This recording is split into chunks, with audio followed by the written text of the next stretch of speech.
बुढा म विदेश जान्छु मलाई ल्याङ्ग्वेज पढाउनु न हाम्रो आर्थिक अवस्था धेरै बिग्रेको छ गाह्रो हुन्छ बुढी विदेशमा तिमीलाई छोरी मान्छे भनेर धेरै दुःख दिन सक्छन् बुढा अहिले हाम्रो अवस्था धेरै गाह्रो छ केही वर्ष दुःख गरेर कमाउँछु अनि फेरि सँगै बसौँला राम्रोसँग पढ बुढी मेहनत गर्यो भने पक्कै पास हुन्छ पक्कै पास हुन्छु बुढा मेरो नेम निस्कियो मलाई थाहा थियो वर्षा तिमी सधैँ मेहनती छौ ल बुढी अब जाउँ नत्र ढिलो हुन्छ बुढी विदेश जाँदैछौ आफ्नो ख्याल राख्नु है नहात्तिनु बुढा अब सबै ठिक हुन्छ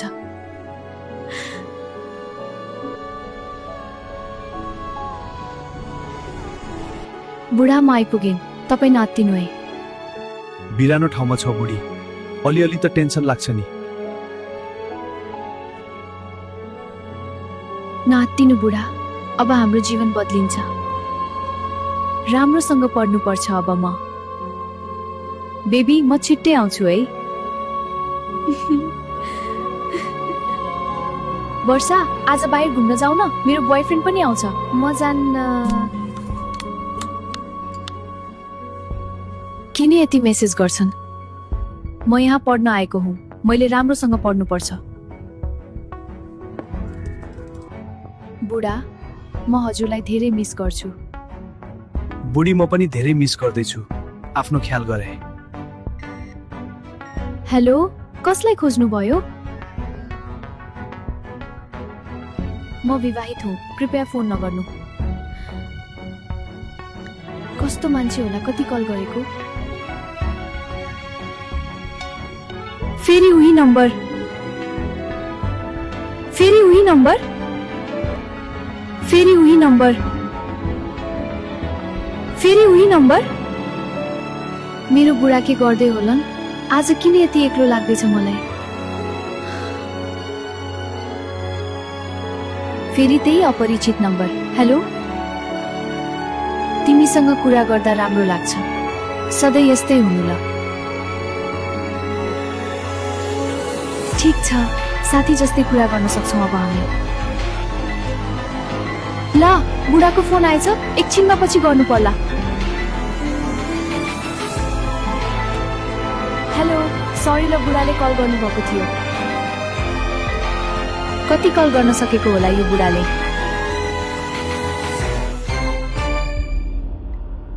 होइन किन फोन उठाउँदिन वर्षाले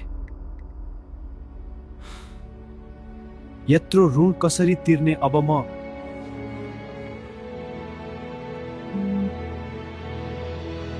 फेरि फोन गर्यो उफ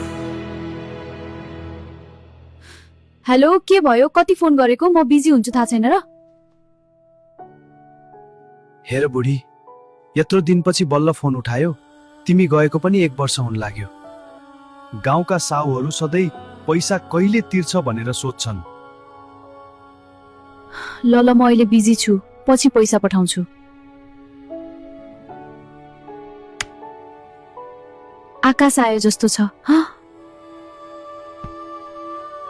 हाय वर्षा म आएँ तिमीसँग बस्दा धेरै राम्रो लाग्छ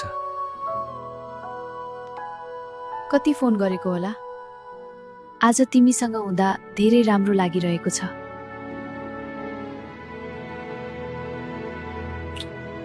वर्षा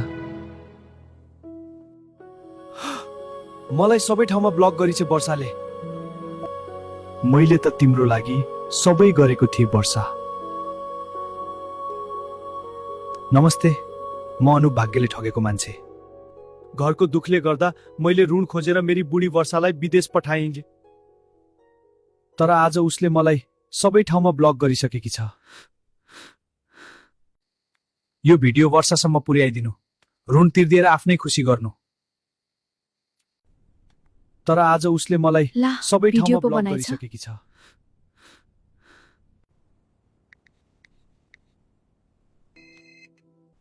हेलो अनुप हेलो बुढी बल्ल तिमीलाई मेरो याद आयो याद आएर होइन मलाई बदनाम गर्न भिडियो हाल्यो होइन बुढी मैले तिमीलाई बदनाम गर्न चाहेको होइन हरेक दिन साहुहरू पैसा माग्न आउँछन् म कहाँबाट तिर्नु यत्रो पैसा म मर्नु नबाच्नु भएको छु बुढी जाऊ म र त्यसो भए मलाई तनाव नदेऊ।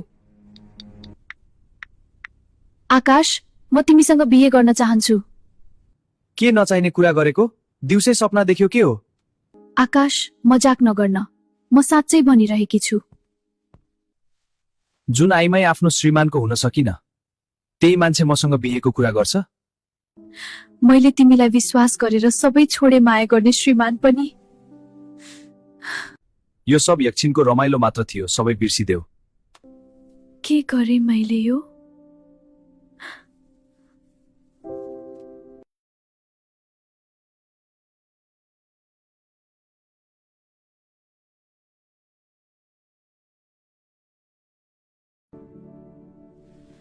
न त घरको भए न त घाटको। अब मसँग कोही छैन, न त घर न त माइती।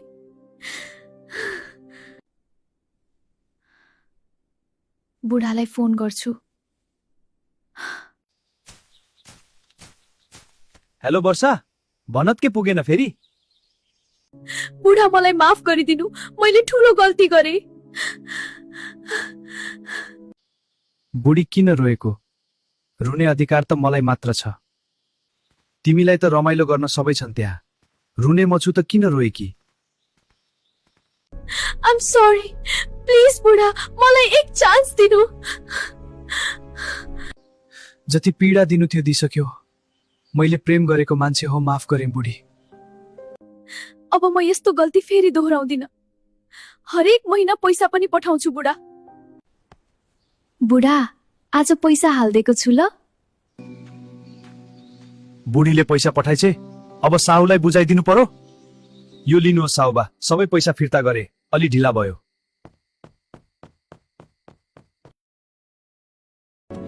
बुढा!